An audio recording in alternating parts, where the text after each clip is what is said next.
sighs, and my heart will be one with your song. There are numerous streams in your lute. Let me add my own among them. Amid your numberless stars, let me place my own little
Good morning and welcome to Holston Valley Unitarian Universalist Church.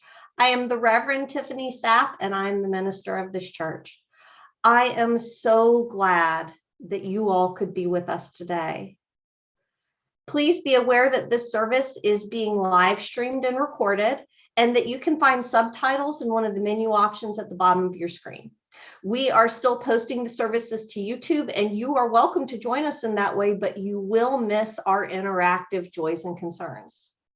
The title of this service is There Are No Rock Stars Here, which is probably a pretty controversial title considering how many incredibly talented musicians we have in this congregation. We actually do have some rock stars here, and I'm so glad that we get to enjoy their musical creations week after week. What this title is actually referring to is a metaphor that author and activist Adrienne Maree Brown uses to refer to the way that social movements will sometimes elevate their leaders to rock star status and the consequences of doing so.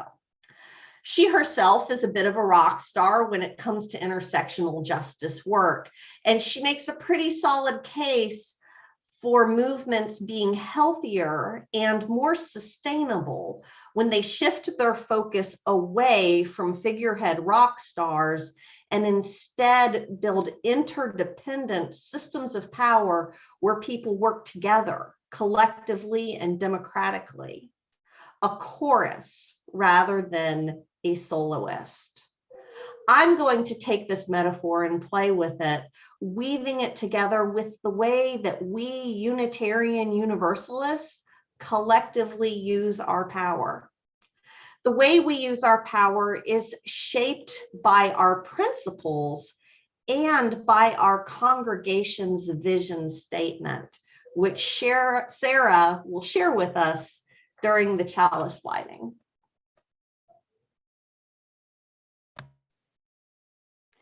I'm Sarah, and I am happy to be with you today as your service leader. Even though we aren't in person, we are together. We are part of a community that is interconnected in a multitude of ways. When we light our chalice, we are remembering all the ways that we are connected to each other. Today's chalice lighting is our congregation's vision statement, our shared vision, principles, and covenant that points us in the direction of our shared work. If you have a chalice or a candle that you would like to light with me now, please join me. We work together as a church to transform ourselves, our community, and our world by sharing love, pursuing justice, and seeking wonder.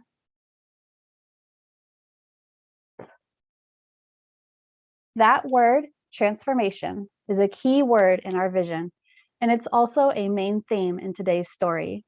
In this original story by Reverend Tiffany, let's see how sharing love can bring the transformation we seek.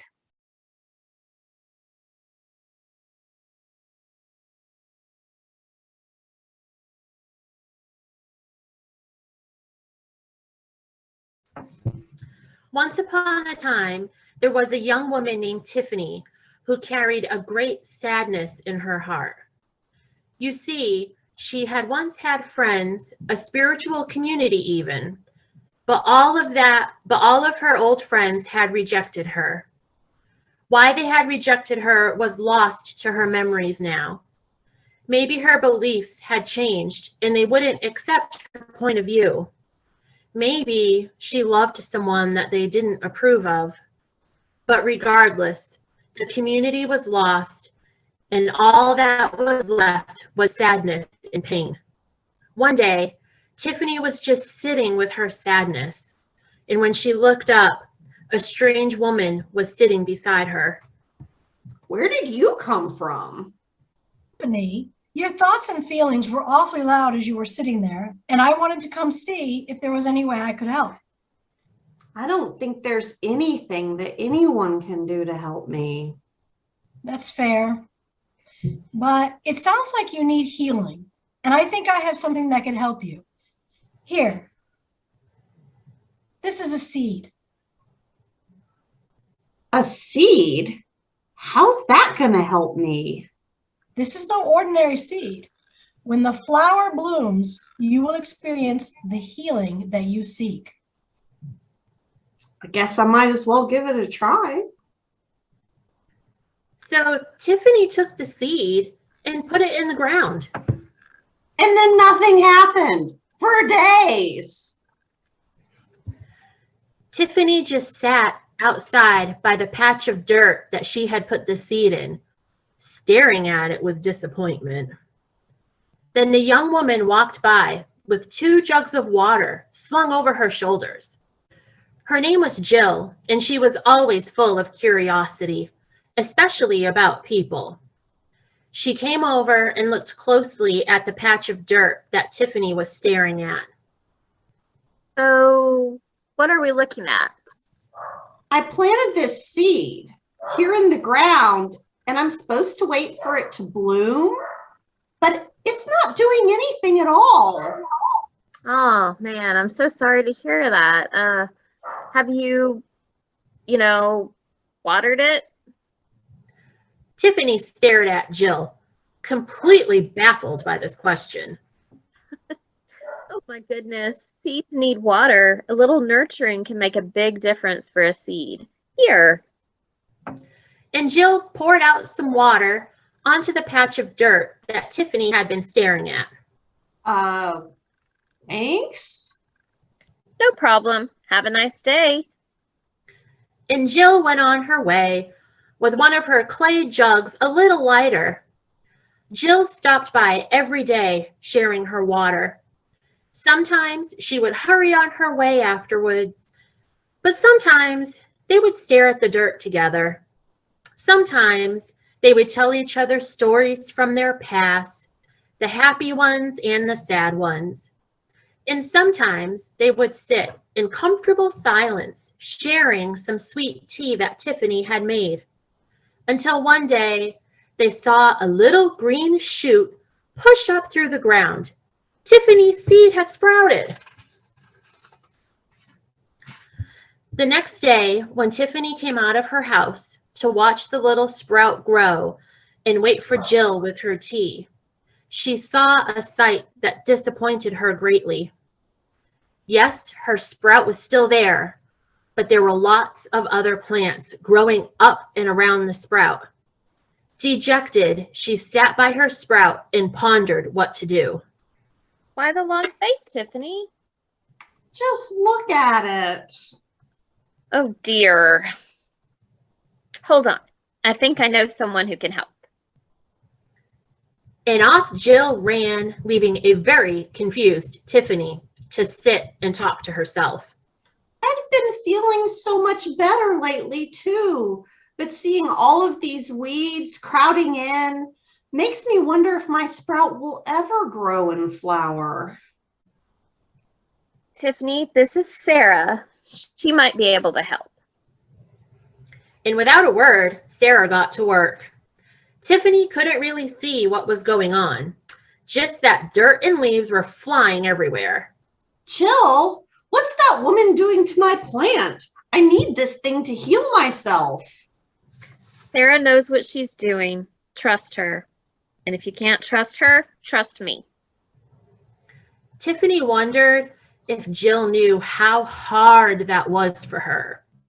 But she took a deep breath, held her friend's hand, and looked on as bits of green and brown flew all around them from where Sarah was kneeling. When she finally stepped back, the sprout was standing there proudly, surrounded by a freshly weeded garden plot. Wow, thank you. Now that it's all weeded, it'll be easier to keep up. I'll come on by in a few days and show you how to keep it up yourself. True to her word, Sarah came back and taught Tiffany what she knew.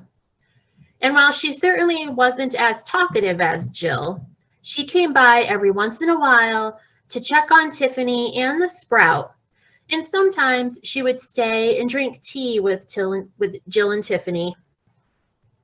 It was one of those days when Sarah turned to Tiffany and said,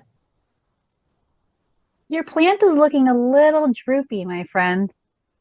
Yeah, it's like it's getting so big that it can't hold itself up. I think I might know someone who can help. The next day, Sarah arrived with someone else. This is Rosemary. She has an amazing garden, and I thought she might have an idea about your droopy plant. This is a simple one. Your plant just needs some support. I know how that feels. Rosemary found some sticks and fabric nearby and had rigged a support in no time.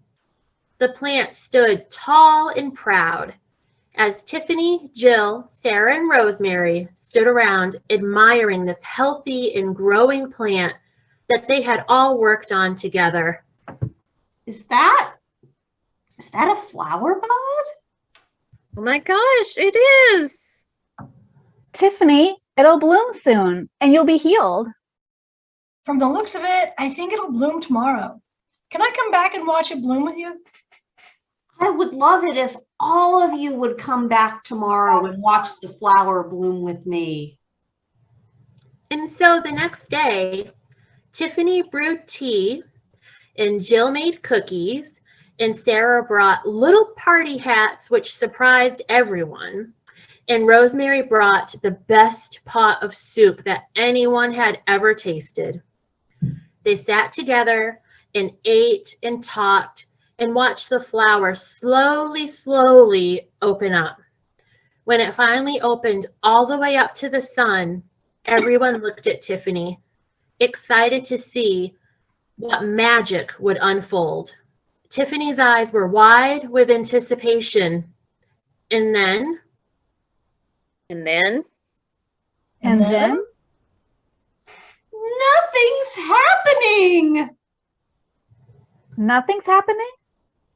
No, this random woman who appeared out of nowhere gave me the seed and told me that when the flower bloomed, I would find the healing that I seek, but I don't feel any different at all. She sounds kind of sketchy to me. Are you sure you don't feel any different? What do you mean, Rosemary? Tiffany, how did you feel when you planted the seed? Alone, afraid, hopeless. Yes. And how do you feel now? Hopeful, and like there are people I can trust, and definitely not alone anymore. And so did you find your healing with the blooming of the flower? Yeah, I guess I did. And so Tiffany learned that it was the process of growing the seed that brought the healing of community together. And so may we all be blessed as we Nurture each other. Trust the process. Build structures to support each other. And discover the healing power of a loving community. the end.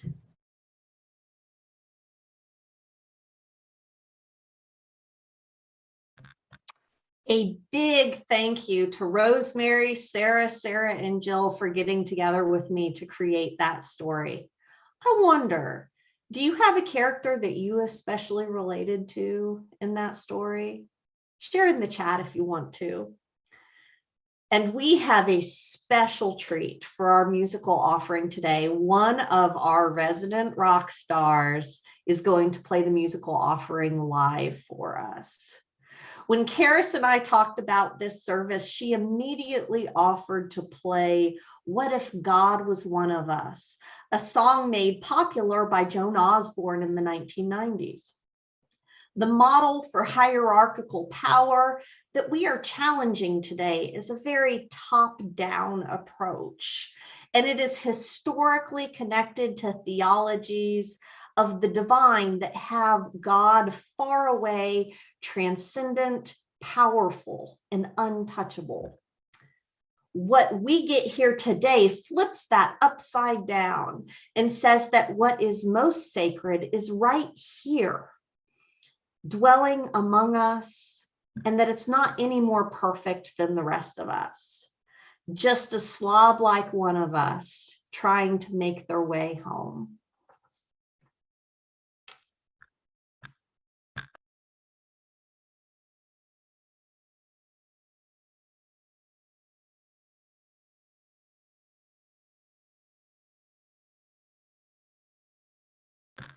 We are having difficulties unmuting Karis, but we will make this happen. Hold tight, y'all.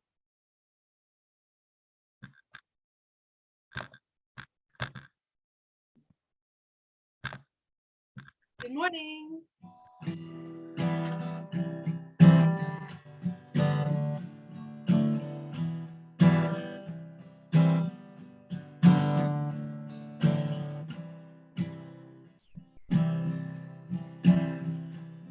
If God had a name, what would it be, and would you call it to his face?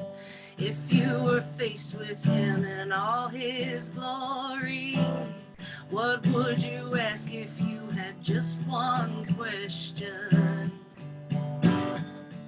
And yeah, God is good, and yeah, God is great, and yeah. Well, what if God was one of us? Just a slob like one of us. Just a stranger on a bus trying to make his way home. If God had a face, what would it look like, and would you want to see? If seeing meant that you would have to believe in things like heaven and Jesus and the saints and all God's prophets. Oh yeah, God is good. Yeah, God is great. Yeah. Well, what if God was one of us? Just a slob like one of us. Just a stranger on a bus trying to make his way home. Trying to make his way home.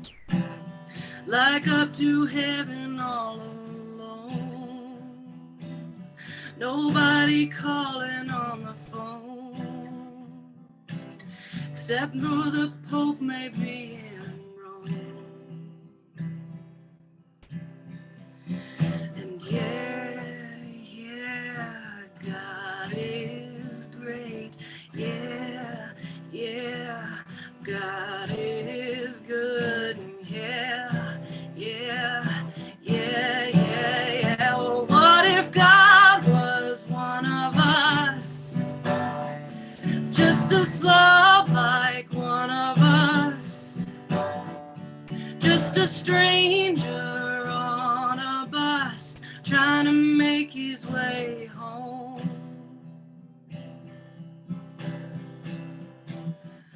Like a holy rolling stone, back up to heaven all alone, just trying to make his way home. Nobody calling on the phone, except for the Pope maybe in Rome.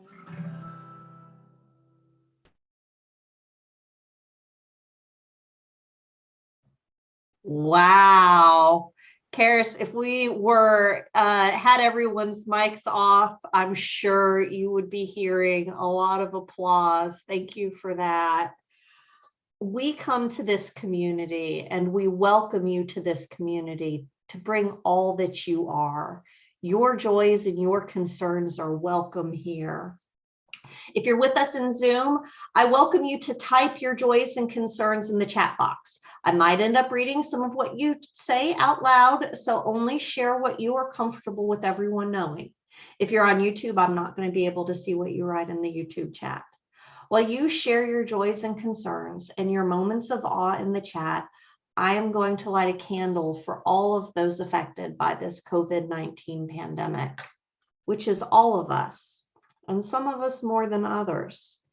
As of this morning, 5,503,829 people have died worldwide from COVID-19. We light this candle that holds both grief and love within it. In this world where so many of us hold a multiplicity of identities, let's slow down and breathe and honor all that we are. We take a breath and know that we can feel both powerful and powerless. We take a deep breath and allow ourselves to have room for hope and despair. We sink into our breath, knowing that we can both seek transformation and fear change. The power of the human spirit, that which is most sacred to us, dwells within us and around us and between us, and embraces all that we are, especially in our contradictions as we navigate this challenging world. As we hold both our joys and sorrows together, I give thanks that we are held by a love that allows us to be all that we are. We have a joy for someone who is still in remission, the best month they have had in years. We share concerns for people who are incarcerated and don't have protection from COVID. A concern for a friend who lost a favorite cat today. Wishes for successful treatment for several going through chemo and radiation. An unspoken that was shared to me directly that we will hold in our hearts. A joy for a milk frother, making coffee more delicious. A concern for a daughter and son-in-law who are looking for housing after choosing to leave a dysfunctional situation.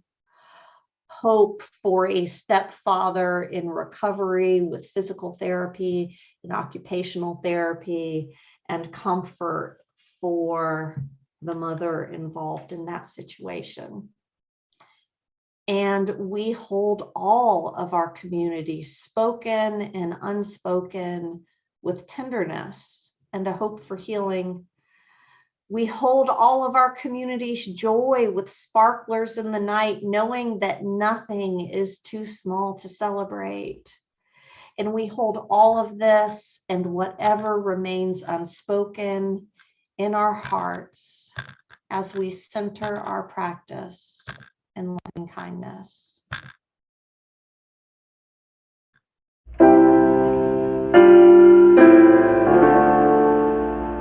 May we be filled with loving kindness. May we be well. May we be filled with loving kindness. May we be well. May we be peaceful and at ease.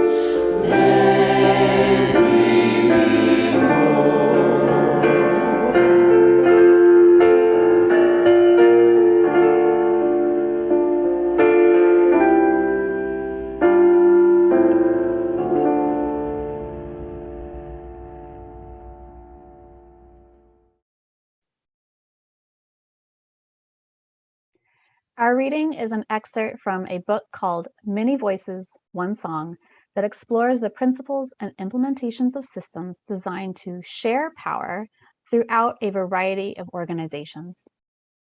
Power is like water. It will go somewhere and it tends to accumulate in clusters. The more power a group has, the more resources they will have to aggregate more power. The only way to counterbalance the concentration of power is intentionality and thoughtful implementation. Power, like water, is neither good or bad. In huge clusters and used against the people, power will be highly destructive. Used to serve the people and the earth, distributed to places where it can work toward meeting the needs of the people and the earth, power is constructive, creative, and nourishing, like an irrigation system.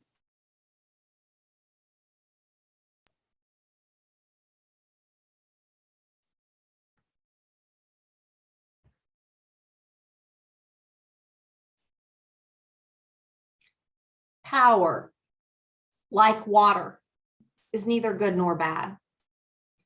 It is how we use it that matters.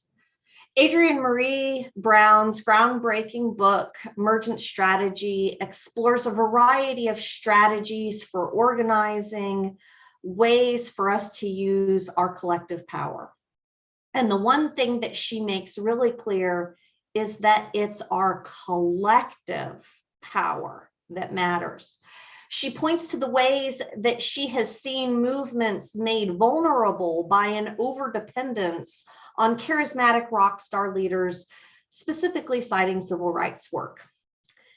And as a recovering rock star herself, she also observes how this feeling that an entire movement or an entire congregation depends on you and your vision and you getting your way guarantees burnout.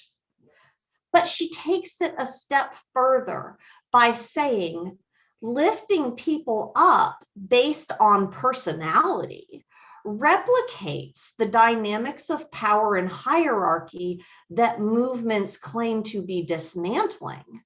Meaning that if we are wanting to change the world, if we are wanting to build the beloved community, then we must start by changing from within and doing it differently in our organizations. I struggle to share this message as someone who feels these rock star tendencies within myself.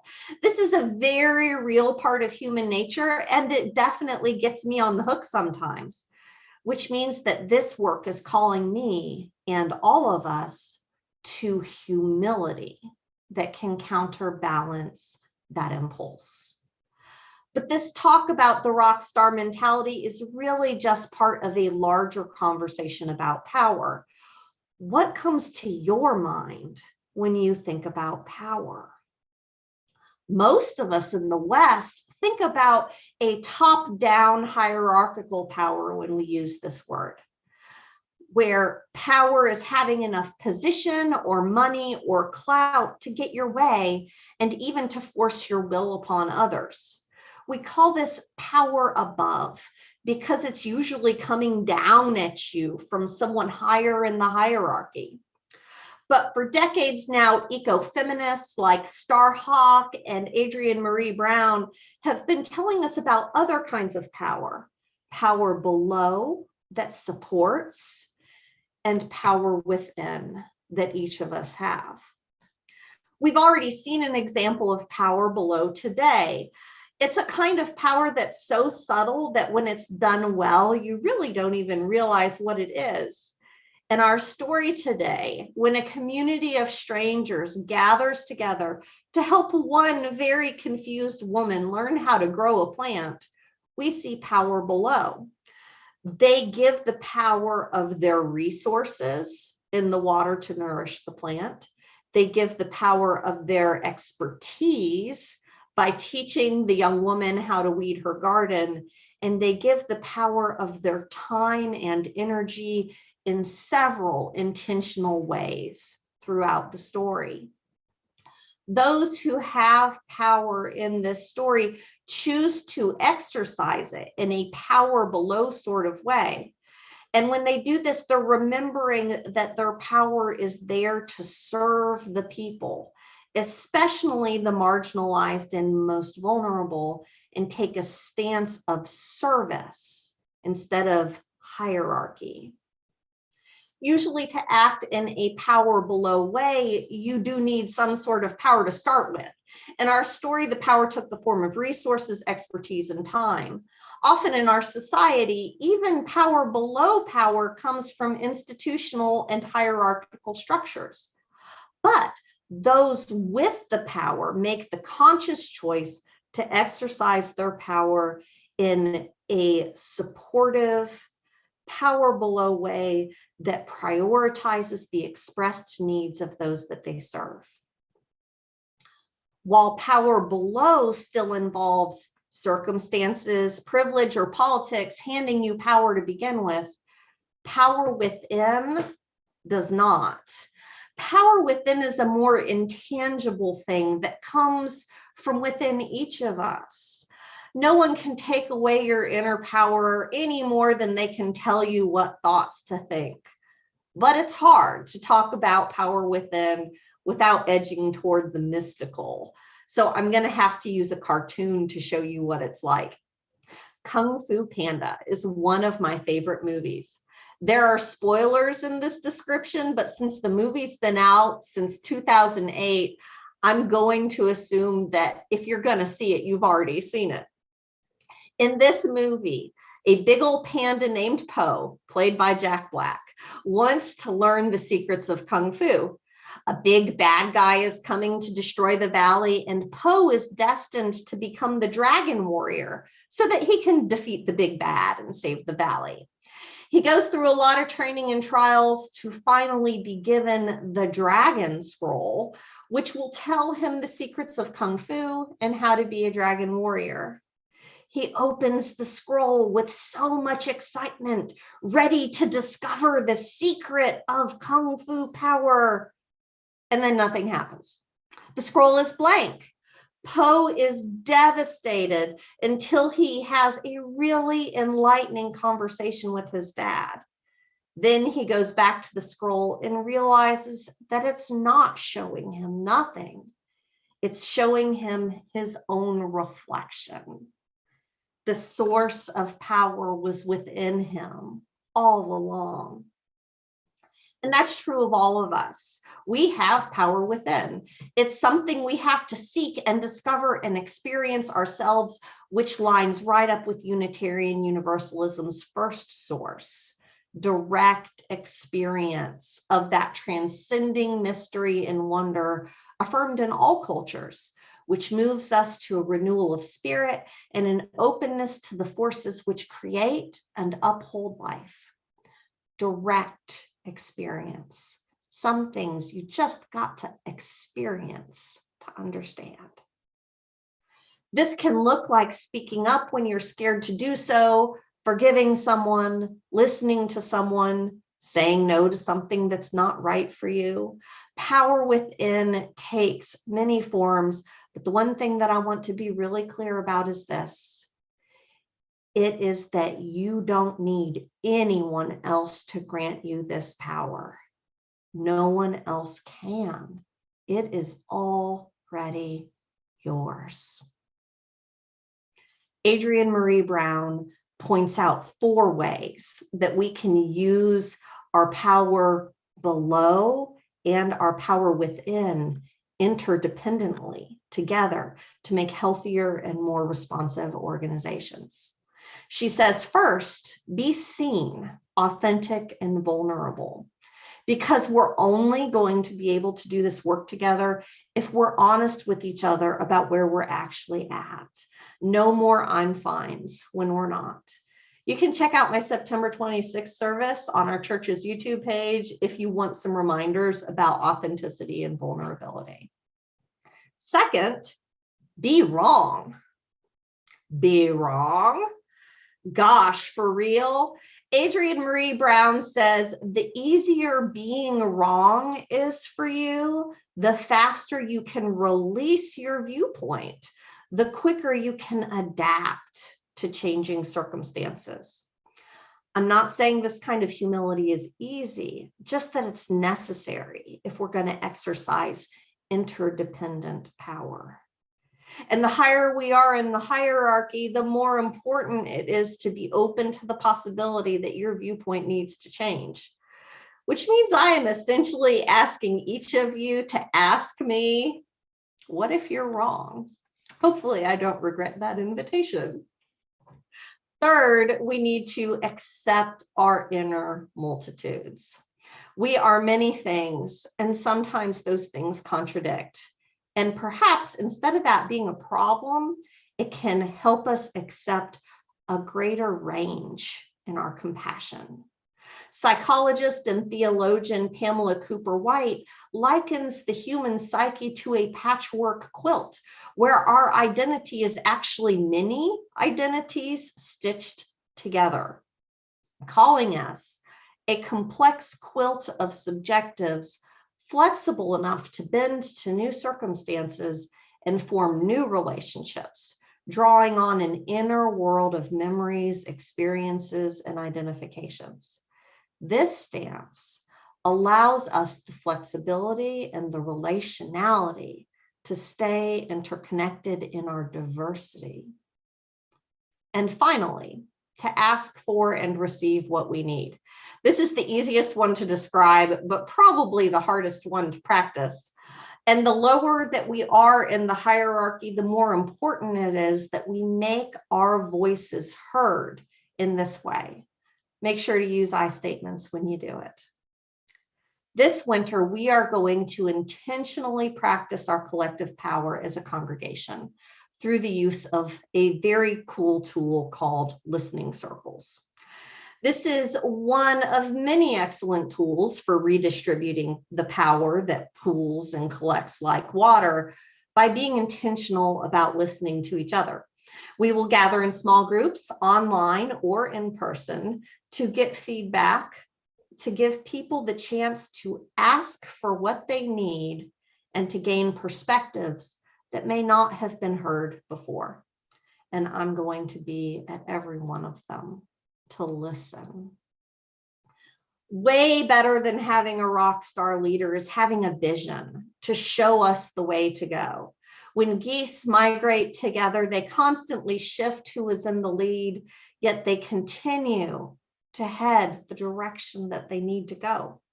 The vision, the direction, becomes bigger than any one leader. Our vision was shared with us during the Chalice Lighting. We work together as a church to transform ourselves, our community, and our world by sharing love, pursuing justice, and seeking wonder. This is what will lead us. But we need to hear from each of you to know what that means to you and how you would like to be part of living this vision out. So be looking for more information and signups for these listening circles soon. It's not often that I get to offer a call to action at the end of the sermon that is this concrete. So whether you're a member or a friend or someone who is just discovering that this might be your church home, I hope that as many of you as possible will take this opportunity to lift up your voice and be an active part of this congregation as our vision calls us forward.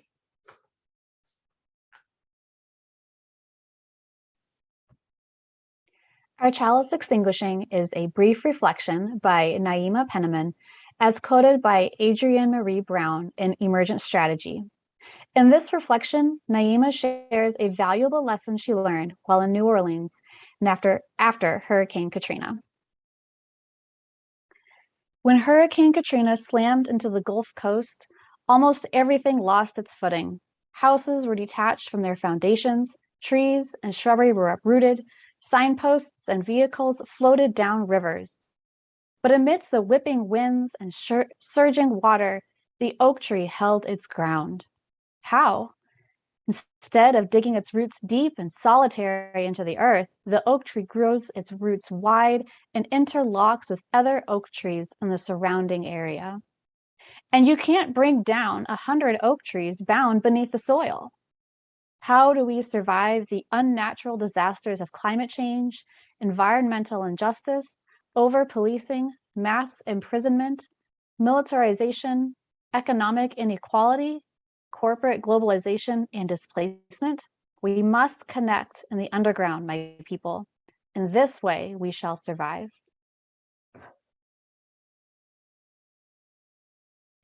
These ideas about how we connect and work together aren't transformative until they are put into action and we actually do them. One of the organizations that we are interconnected with is Hunger First. Hunger First has been feeding and clothing people who are low income, no income, or homeless since 1996. And they are now finding themselves in a position where they need to raise money for a new building. If each of us found a way to help them just a little, it would add up. There's more information in the news section of our website, or you can go right to the Hunger First website and click their Donate Now button.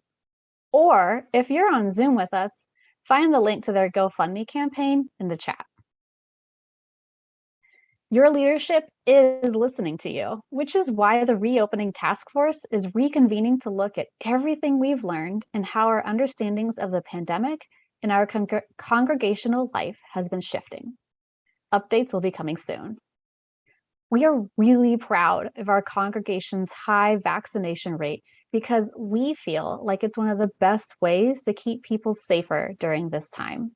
If you haven't gotten vaccinated yet and are eligible to do so, we would like to encourage you to get vaccinated for your own sake and the sake of your community.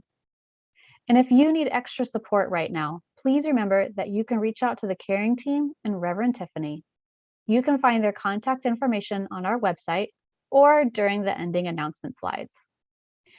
And we have one more special announcement that Reverend Tiffany is going to share with us. Before our benediction, I want to invite you to join the social justice team and I as we exercise our collective power and our collective voice during next weekend's Martin Luther King weekend activities. We will be officially attending 3 outdoor events. Look for our HVUUC banner and walk with us. You can feel free to join 1, 2, or all 3 of these events. And if you'd like, you can bring posters of support for peace and justice with you. Saturday, January 15th at 2 p.m., we'll meet at the Abingdon, Virginia Farmers Market for a march and program. Monday, January 17th at 11:15 a.m., we'll meet at the corner of Center and East Sevier Street for a parade. Or you can meet us at the church no later than 10:30 a.m. if you want to carpool. And Monday, January 17th at 1 p.m., we'll meet at the Carver Recreation Center for the Johnson City Walk. We are timing it so that we can run from Kingsport to Johnson City and make both, but if you can only make one, that is very okay. That was a lot of information, and it will be coming out in a blog post later this week. And if you're coming to any of them, email me at minister@hvuuc.org so that we can know you're coming and can share more information with you as it arises.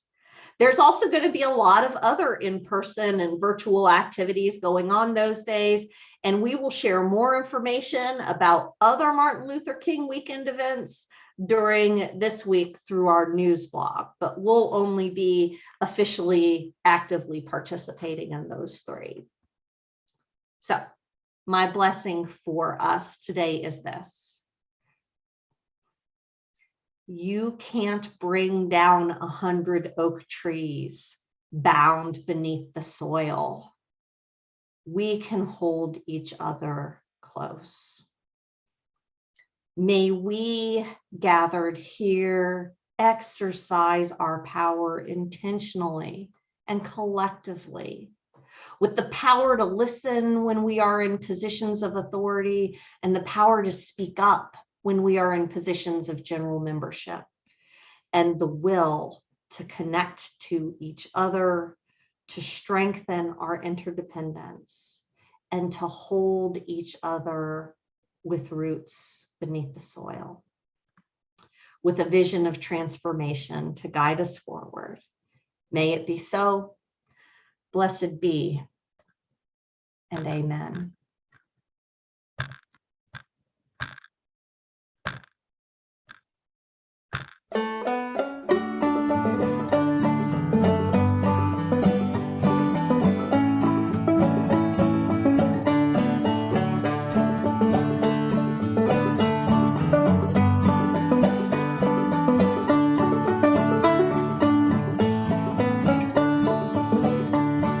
In a little country schoolhouse many years ago, they were talking about religion, which is now a big no-no.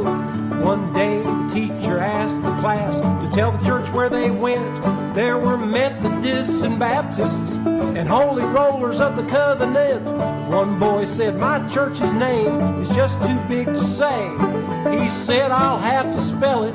And he started out this way. He said, UNI. That's a way to begin. TAR. That's the next letters in. IAN. Those are the third. UNI. It's a brand new word. VER. Just filling in. SAM. I'm getting near the end. UNITARIN.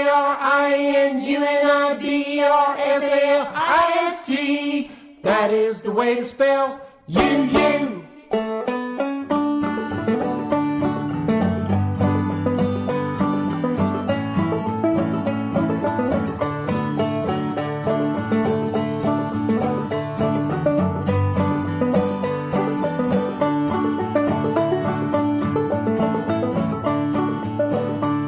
Well, he said, we like Jesus, but we like Buddha too.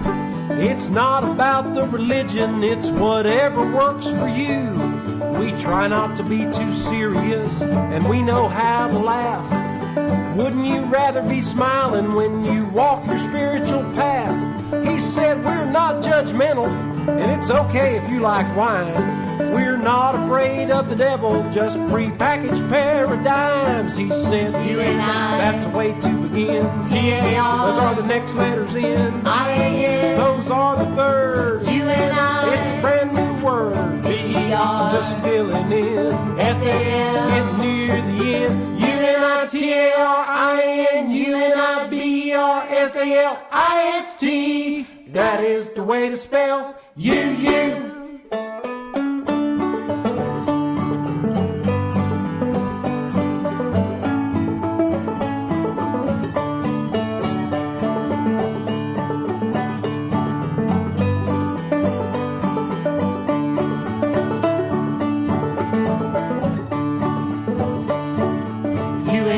That's a way to begin. TAR. Those are the next letters in. IAN. Those are the third. UNI. This is a brand new word. VER. Filling in. SAM. Getting near the end. UNITARIN. UNIBERSALIST.